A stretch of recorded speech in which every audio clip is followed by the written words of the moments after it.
El regreso de Elías, escrito por Adrián Evans.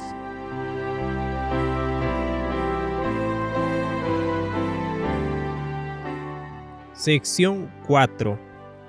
El impacto del desempeño en la metodología.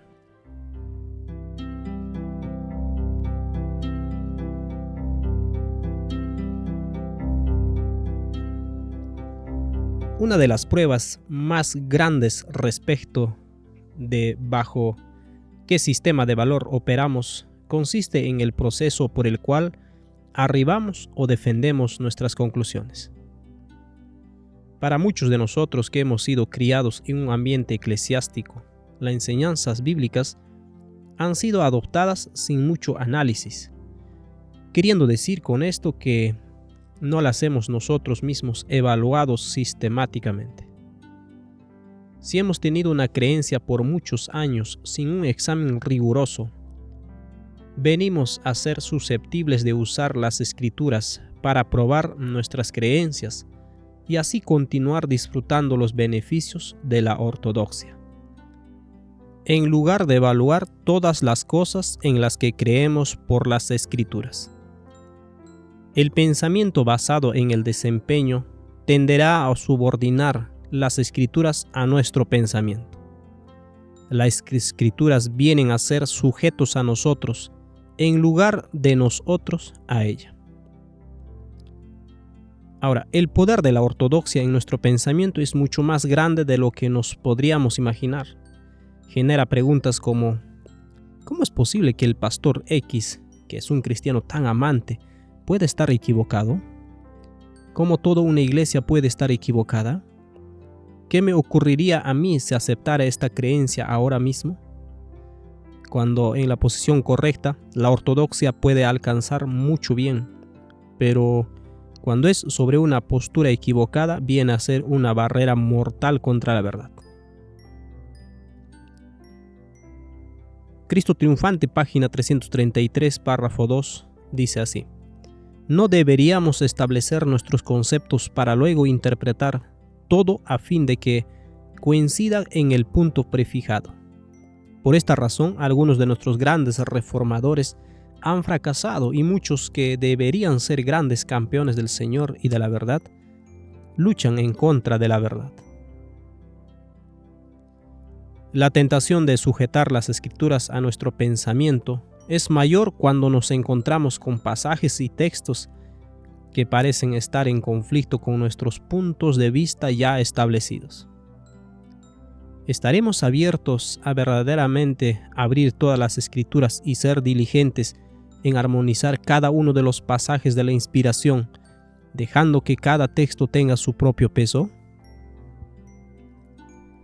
El pensamiento basado en el desempeño hace que esto sea muy difícil ante la tradición largamente sostenida. La identidad de uno viene a quedar vinculada con la tradición, y si la tradición es errónea, significa que nuestra vinculación era errónea, hiriendo nuestro orgullo y haciéndonos sentir como que perdemos valor.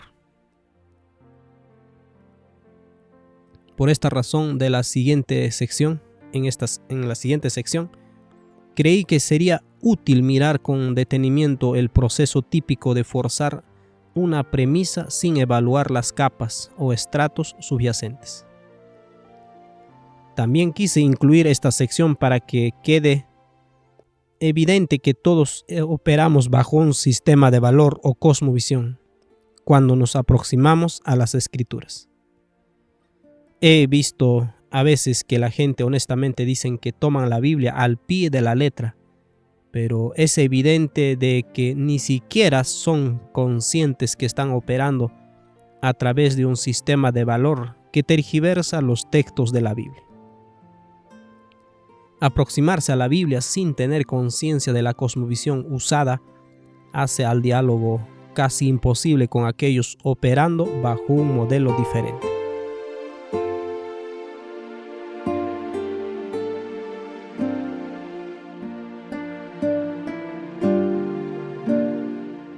Capítulo 9. Probando que la observancia del sábado es legalismo.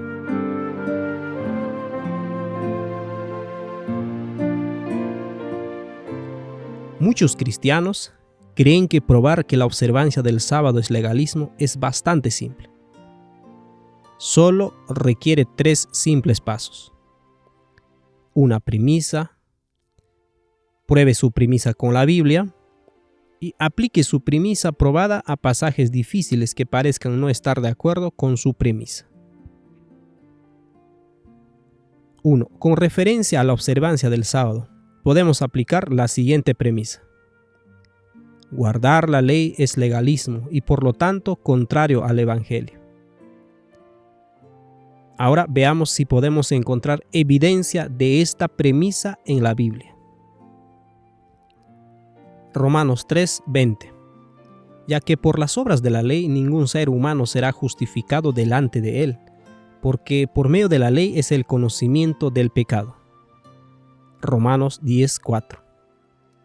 Porque el fin de la ley es Cristo, para justicia a todo aquel que cree. Efesios 2:8 y 9. Porque por gracia sois salvos por medio de la fe, y esto no de vosotros, pues es don de Dios, no por obras para que nadie se gloríe. Gálatas 3:1 al 3. Oh Gálatas insensatos, ¿quién os fascinó para no obedecer a la verdad? A vosotros, ante cuyos ojos Jesucristo fue ya presentado claramente entre vosotros como crucificado.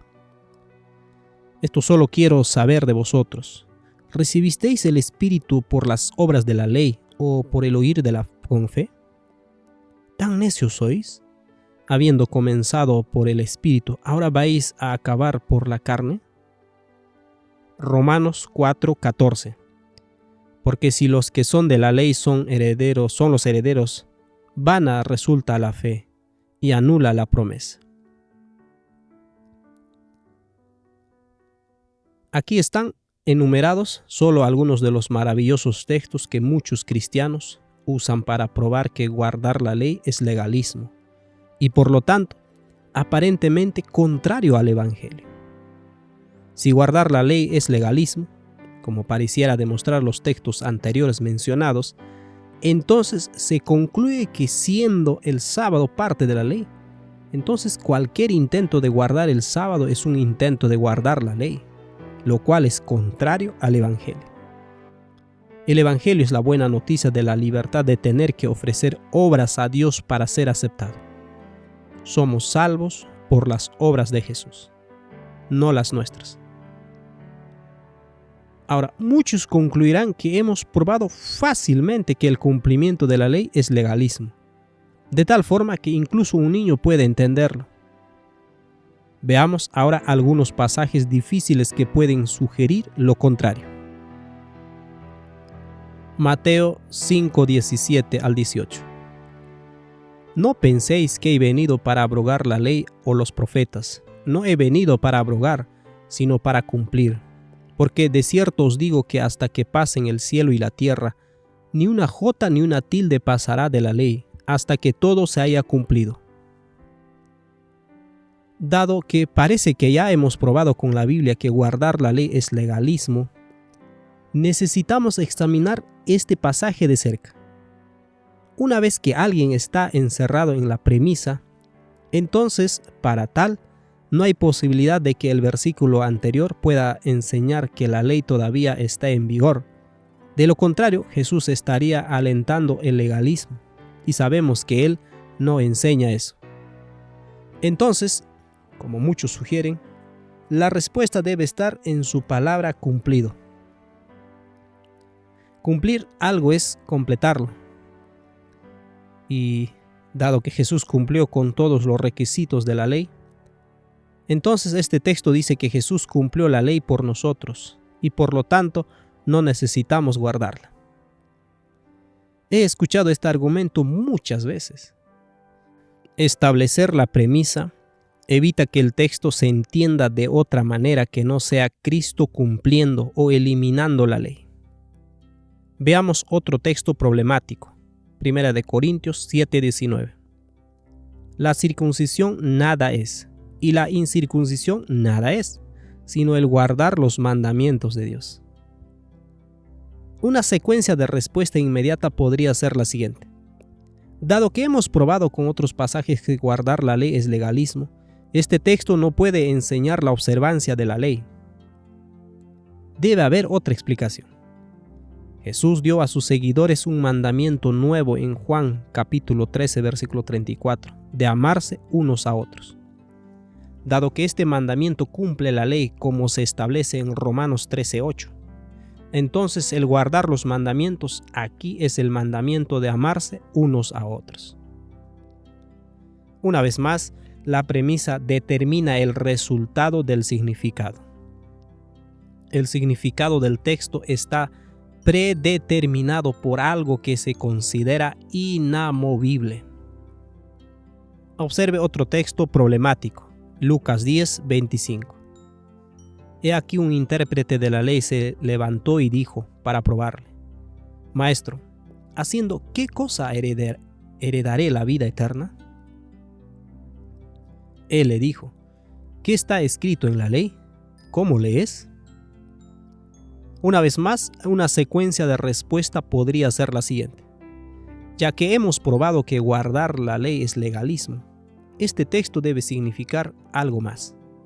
Dado que Jesús estaba hablando con un judío antes de morir en la cruz, la ley todavía estaba en vigor para los judíos y se les aplicaba en ese momento.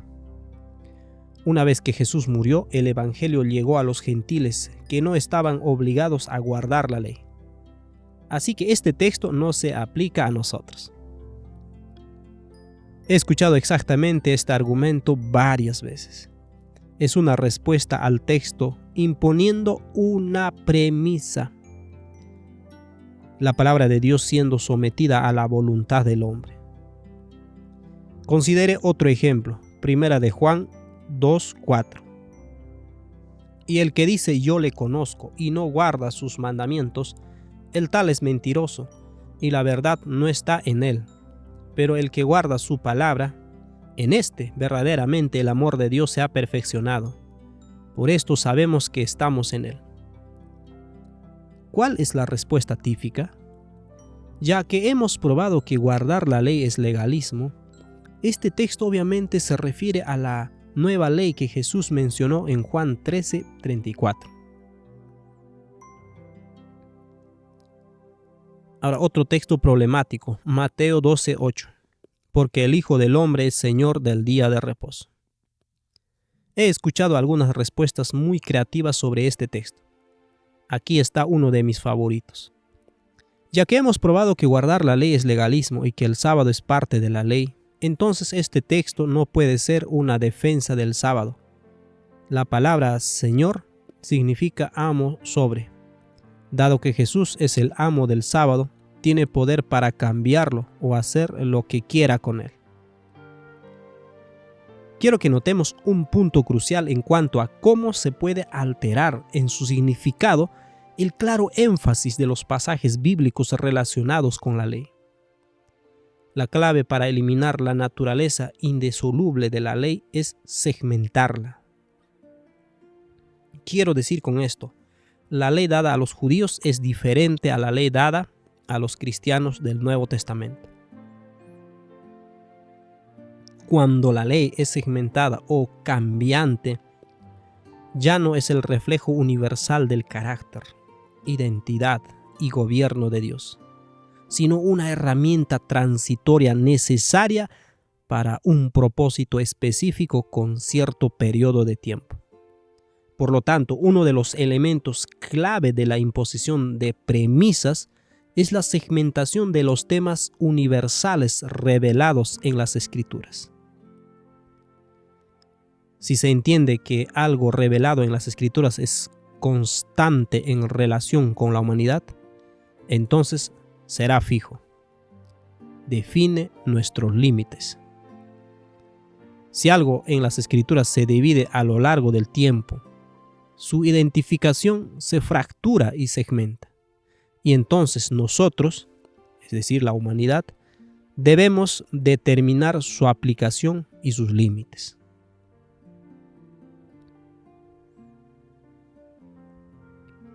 Ejemplo, lo siguiente sería la ley constante, la ley del universo.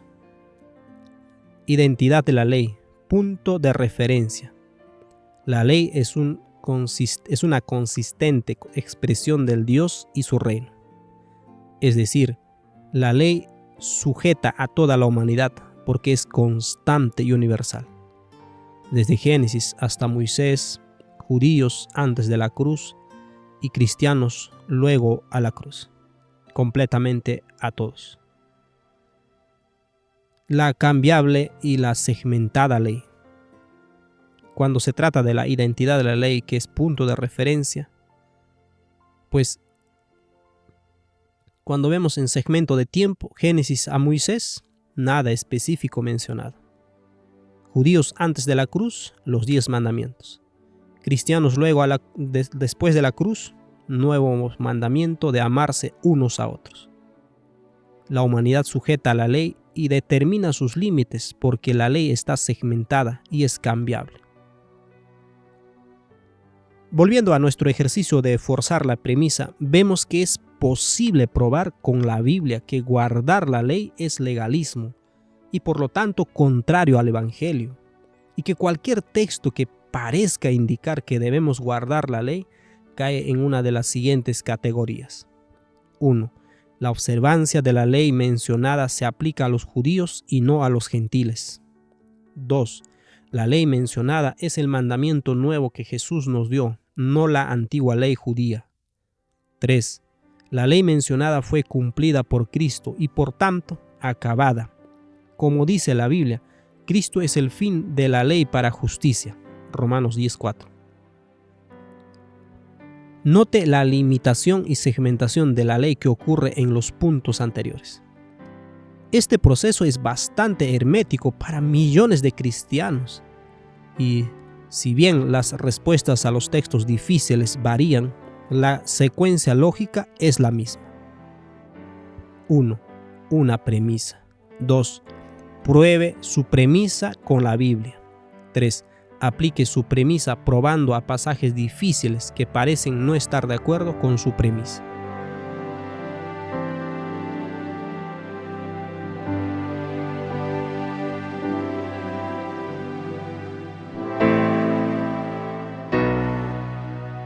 Capítulo 10.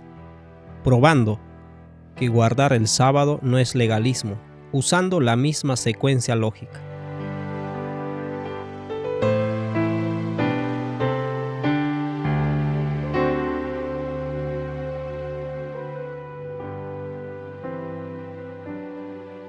Uno de los mayores problemas con la secuencia lógica anterior es que la premisa tiene el apoyo de una serie selecta de pasajes bíblicos, pero no está probada por medio de una equitativa muestra representativa de evidencia dentro de las Escrituras.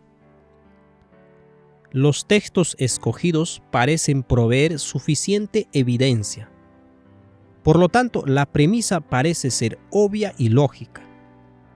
Por esto, nunca se la somete a prueba con un rango completo de pasajes que están relacionados con el tema. Veamos más de cerca la premisa que hemos utilizado. El guardar la ley es legalismo, por lo tanto es contrario al Evangelio.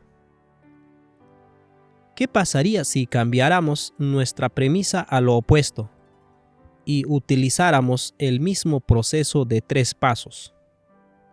Veamos la premisa. El guardar la ley es obedecer a Dios y es el objeto del Evangelio. Ahora, apliquemos el paso 2 para encontrar algunos textos que apoyen esta premisa. Muchos de estos serán los textos problemáticos para la premisa anterior que utilizamos. Veamos. Mateo 5:17. No penséis que he venido para abrogar la ley o los profetas. No he venido para abrogar, sino para cumplir. Primera de Corintios 7:19. La circuncisión nada es, y la incircuncisión nada es, sino el guardar los mandamientos de Dios. Lucas 10:25. He aquí un intérprete de la ley se levantó y dijo, para probarle: Maestro, ¿haciendo qué cosa heredaré la vida eterna? Él le dijo, ¿qué está escrito en la ley? ¿Cómo lees? Primera de Juan 2:4. El que dice yo le conozco y no guarda sus mandamientos, tal es mentiroso, y la verdad no está en él. Santiago capítulo 2, versículo 8 al 12. Si en verdad cumplís la ley real, conforme a la Escritura, amarás a tu prójimo como a ti mismo, bien haces. Pero si hacéis acepción de personas, cometéis pecado y quedáis convicto por la ley como transgresores. Porque cualquiera que guardare toda la ley, pero ofendiere en un punto, se hace culpable de todos. Porque el que dijo, no cometerás adulterio, también ha dicho, no matarás. Ahora bien, si no cometes adulterio, pero matas, ya te has hecho transgresor de la ley. Así hablad y así haced, como los que habéis de ser juzgados por la ley de la libertad. Apocalipsis 14:12. Aquí está la paciencia de los santos, los que guardan los mandamientos de Dios y la fe de Jesús. Mateo 12:8. Porque el Hijo del Hombre es Señor del día de reposo. En esta lista hay solo algunos de los textos maravillosos que prueban que el guardar la ley de Dios es la obediencia a Dios y es el objeto del Evangelio. Si guardar la ley es la obediencia a Dios, como aparentemente hemos demostrado con estos versículos, entonces concluimos que si el sábado es parte de la ley, entonces cualquier intento por ignorarlo es un intento de ignorar la ley, la cual es el objeto del Evangelio.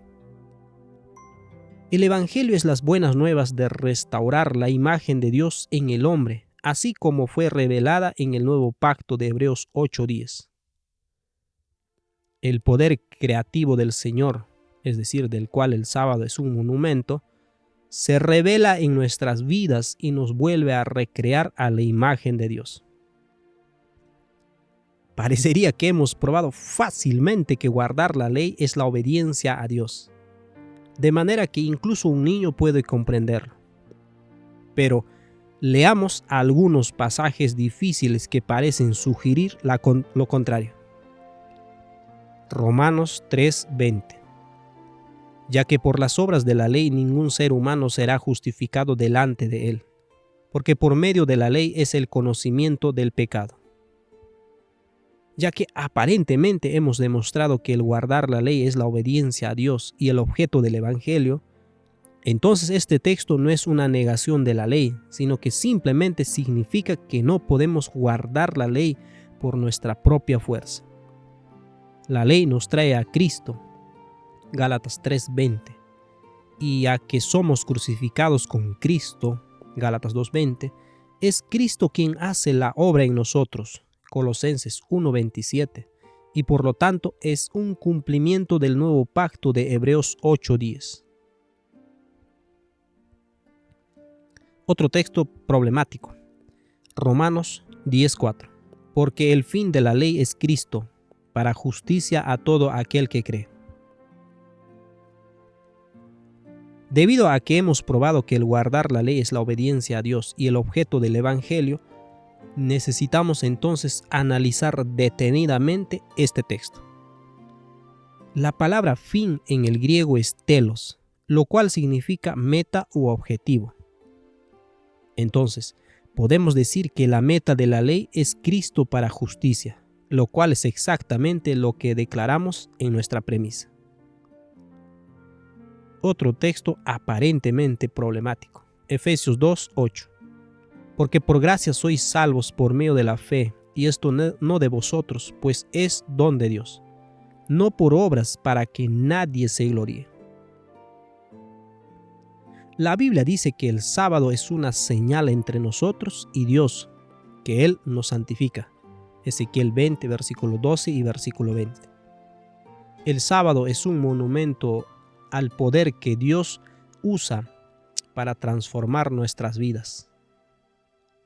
La gracia es el poder de Dios recibido por el hombre por medio del ejercicio de la fe, así como lo dice Filipenses 2:13. Otro texto aparente problemático, Efesios 2:15. Aboliendo en su carne las enemistades, la ley de los mandamientos expresado en ordenanzas, para crear en sí mismo de los dos uno solo y nuevo hombre, haciendo la paz. La ley mencionada aquí es la ley del pecado y la muerte. Se trata de los mandamientos de Dios vistos desde una mente carnal. Cuando nacemos de nuevo, la ley del Espíritu de vida nos libera de la ley del pecado y de la muerte. Romanos 8:2 dice, porque la ley del Espíritu de vida en Cristo Jesús me ha librado de la ley del pecado y de la muerte. Cuando estamos crucificados con Cristo, dejamos de utilizar la ley como un medio para ganarnos méritos para con Dios. Y así hallamos paz. Otro texto que consideramos aquí, que aparentemente es problemático, es Gálatas 3:1 al 3. Oh Gálatas insensatos, ¿quién os fascinó para no obedecer a la verdad, a vosotros ante cuyos ojos Jesucristo fue ya presentado claramente entre vosotros como crucificado? Esto solo quiero saber de vosotros. ¿Recibisteis el Espíritu por las obras de la ley o por el oír con fe? ¿Tan necios sois? Habiendo comenzado por el Espíritu, ¿ahora vais a acabar por la carne?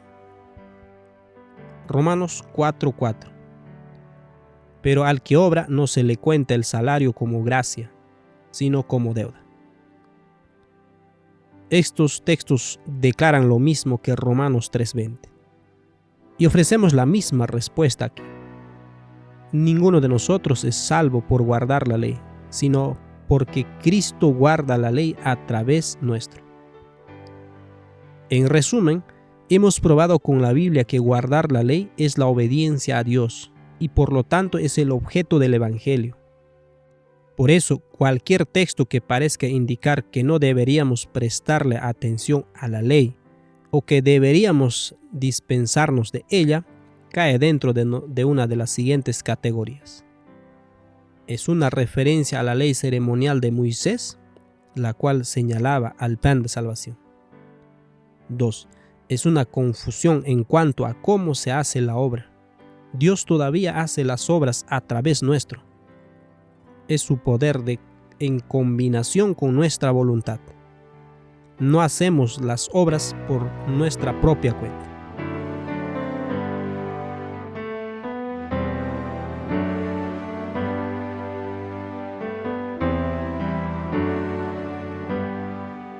Capítulo 11. Comparando las dos premisas.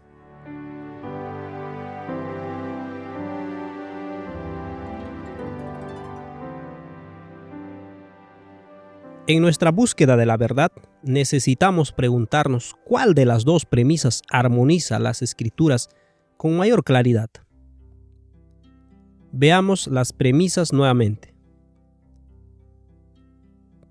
Premisa 1, que abordamos en el capítulo 9.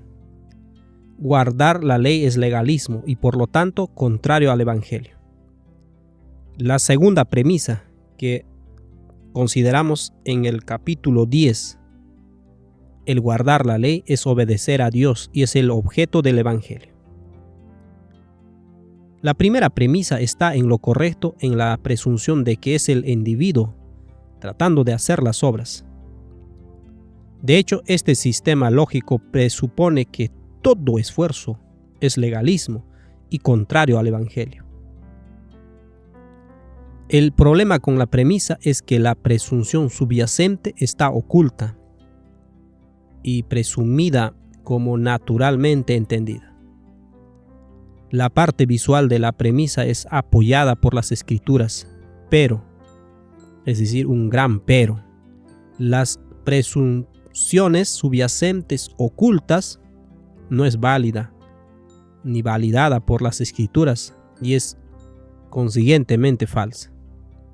No hace lugar para el hecho de que Dios puede por su poder, guardar la ley en y a través de nosotros. Esta verdad es revelada vez tras vez en las Escrituras. Sin embargo, estas verdades son rechazadas por una premisa subyacente que es falsa. Así que resumamos la primera premisa nuevamente. Primera premisa: guardar la ley es legalismo y por lo tanto contrario al Evangelio. Parcialmente verdadero. Basado en la presunción subyacente, todo esfuerzo es legalismo. Totalmente falso. La falsedad de la presunción oculta tiene un efecto desastroso en el objeto del Evangelio, en el hecho de que apoya la anarquía, coloca la esperanza de una vida cristiana victoriosa fuera del alcance del pecador. Consiguientemente, es una premisa que llevará a la muerte y al no cumplimiento del nuevo pacto, donde Dios dice que quiere escribir su ley en nuestros corazones. Examinemos ahora la segunda premisa que consideramos en el capítulo 10. El guardar la ley es obedecer y es el objeto del Evangelio. La premisa es correcta si el individuo reconoce que las obras provienen de Dios y del individuo. Si la presunción subyacente es entendida, entonces esta declaración es completamente verdadera y guiará a un correcto entendimiento del Evangelio.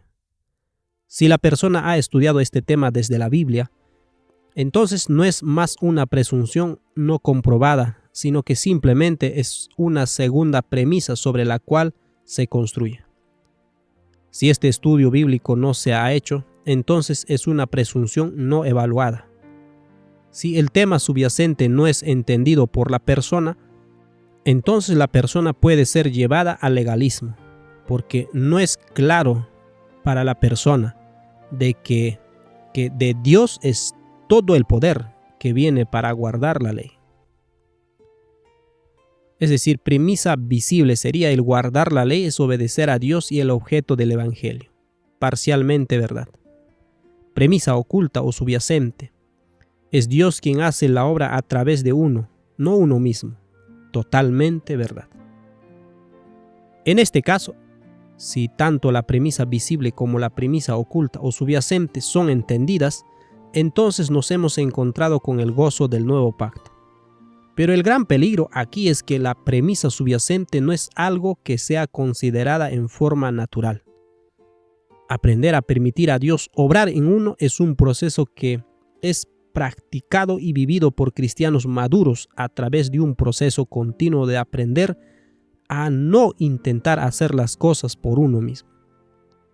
Como seres humanos, tenemos una tendencia muy pronunciada a intentar y hacer las cosas por nosotros mismos, como está revelado en Sara intentando cumplir la promesa de Dios de un hijo por medio de Agar, y también revelado en Israel prometiendo a Dios que guardaría sus mandamientos sin conciencia de que les era a ellos imposible.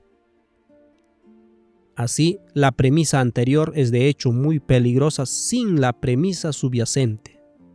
Una premisa no tiene el poder de permanecer, porque la Biblia nos enseña que esta es la tercera vez que voy a vosotros. Por boca de 2 o 3 testigos se decidirá todo asunto. 2 de Corintios 13:1. Es por esta razón que muchos guardadores del sábado son legalistas. Y esto es claramente observado por los cristianos que no guardan el sábado. El legalismo es verdaderamente contrario al Evangelio y llevará a la muerte. Así que cada premisa debe ser establecida o apoyada por otra premisa. Este es el principio del modelo divino. Cada premisa declarada debe ser establecida sobre otra premisa, excepto por esta única premisa. Oye Israel, Jehová nuestro Dios, Jehová uno es. Deuteronomio 6:4. Esta es la fuente original de todas las cosas.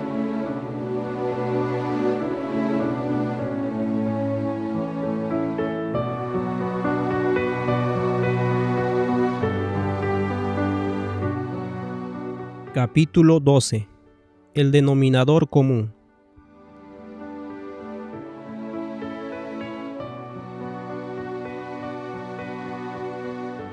Miremos más de cerca la presunción subyacente de la primera premisa, que abordamos en el capítulo 9. Presunción subyacente o oculta. Todo esfuerzo es legalismo. ¿Por qué está oculta esta presunción? Algo está oculto a la vista cuando se supone que es completamente obvio. No necesitamos mencionarlo porque es muy evidente. Este principio es bastante cierto con respecto a los textos que se refieren al sábado en el Nuevo Testamento.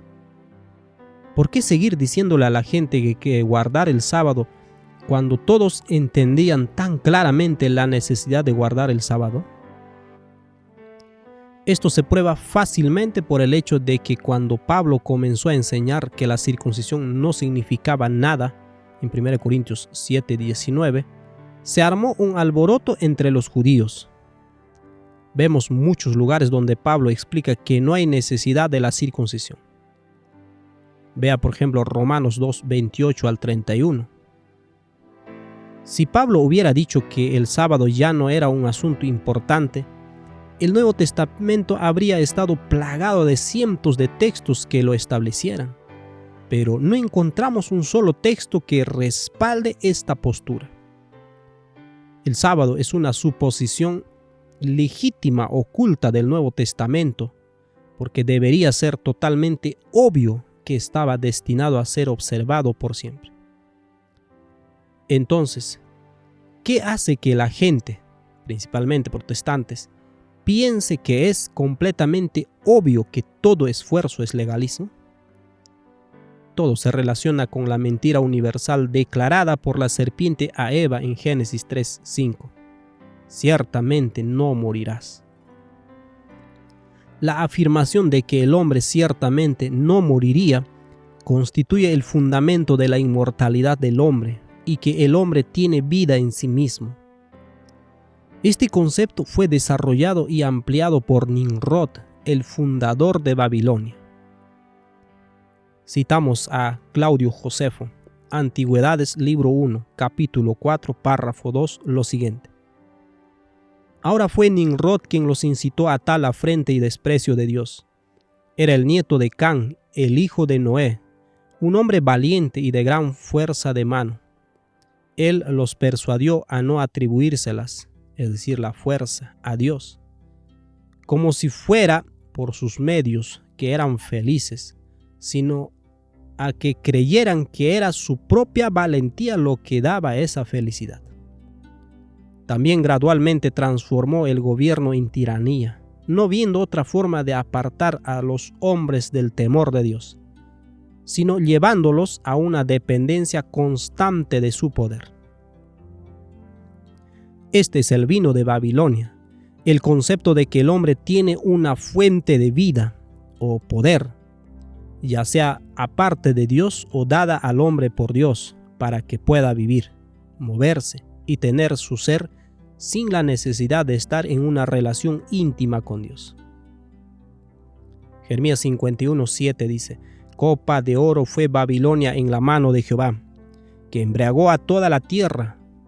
De su vino bebieron los pueblos, se aturdieron, por tanto, las naciones. Vemos el poder o el esfuerzo propio manifestado en las palabras de Nabucodonosor en el siguiente versículo, de Daniel 4:30.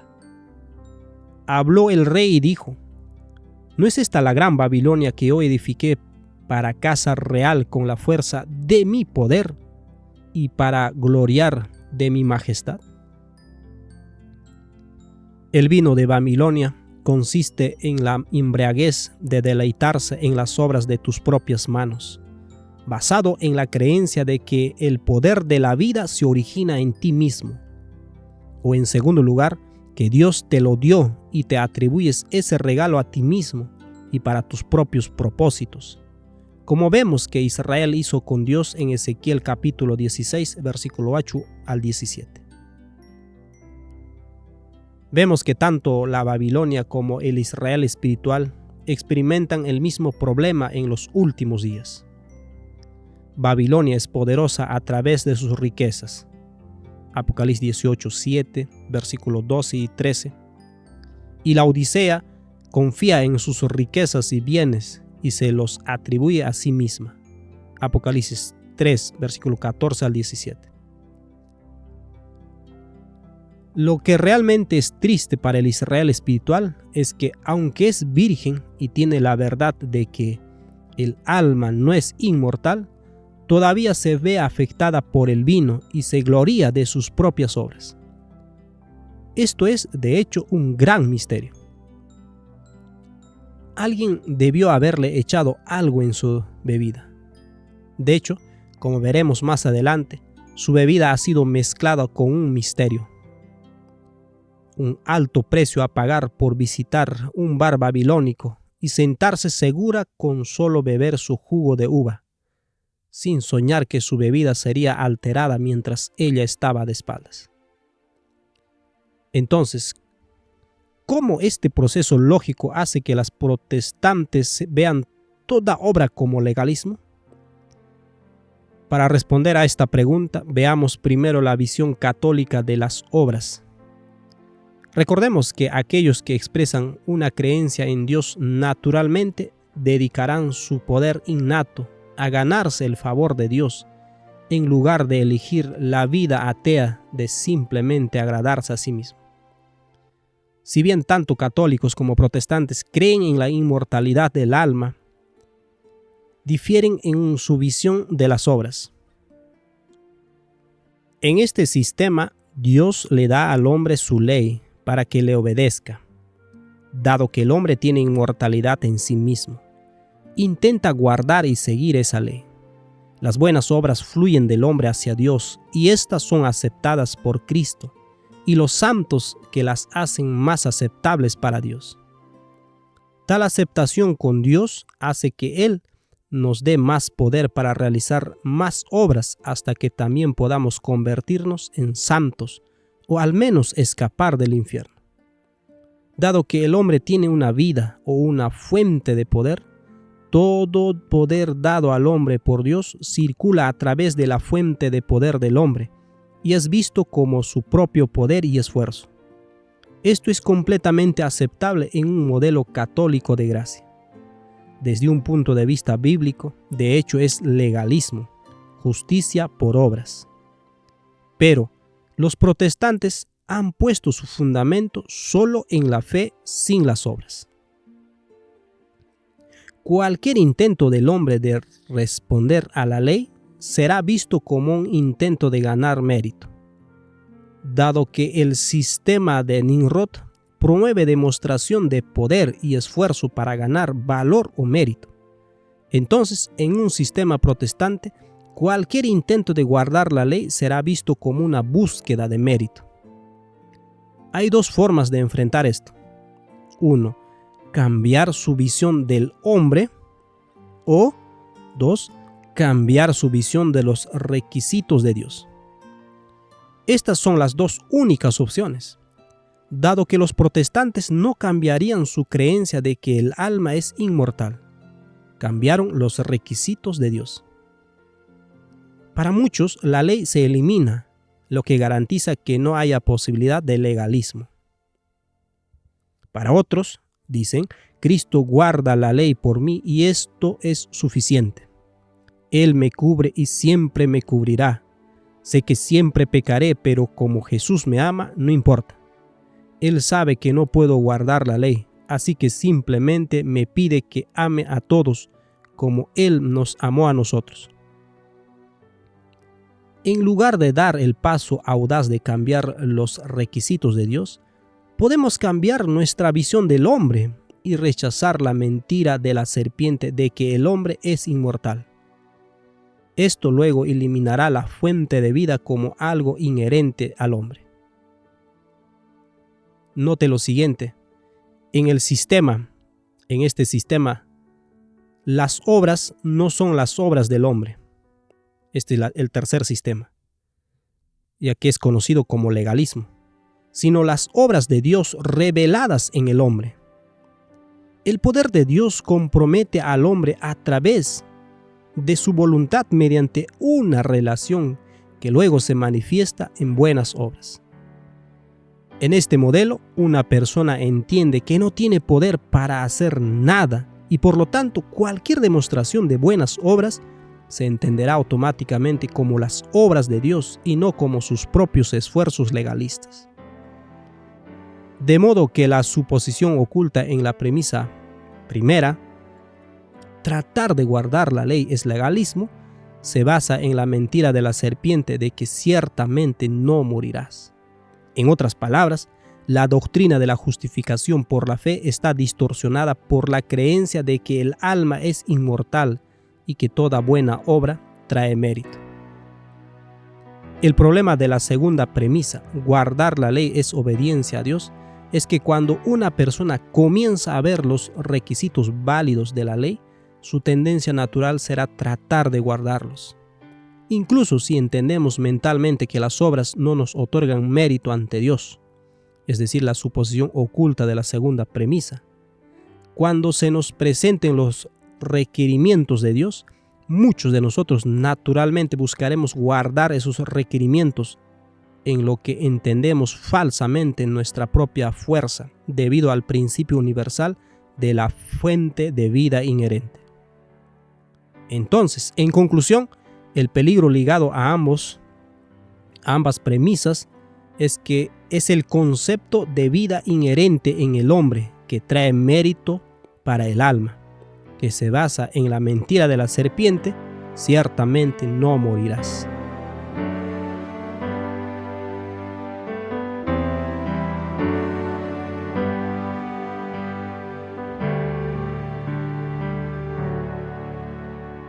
Capítulo 13.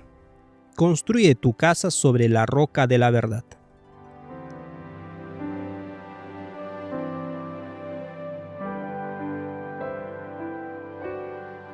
Una cosa que debería estar claro ahora es que cuando sostienes una premisa que parece tener un apoyo parcial de las Escrituras, pero a la vez que hay varios textos que parecen oponerse a tu premisa, debes buscar la premisa escondida o subyacente.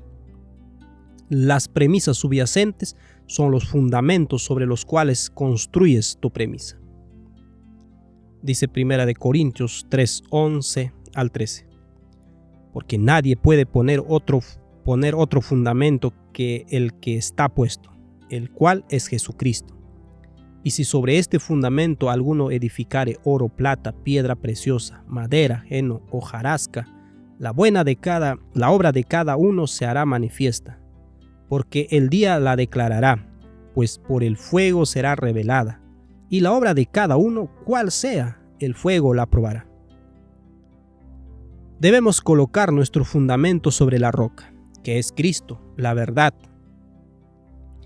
Si nuestro fundamento se construye con paja o rastrojo, se quemará en el fuego del análisis. La casa que construimos estará construida sobre los materiales de la verdad, pero si la construimos sobre un pantano o sobre la arena, todo se perderá.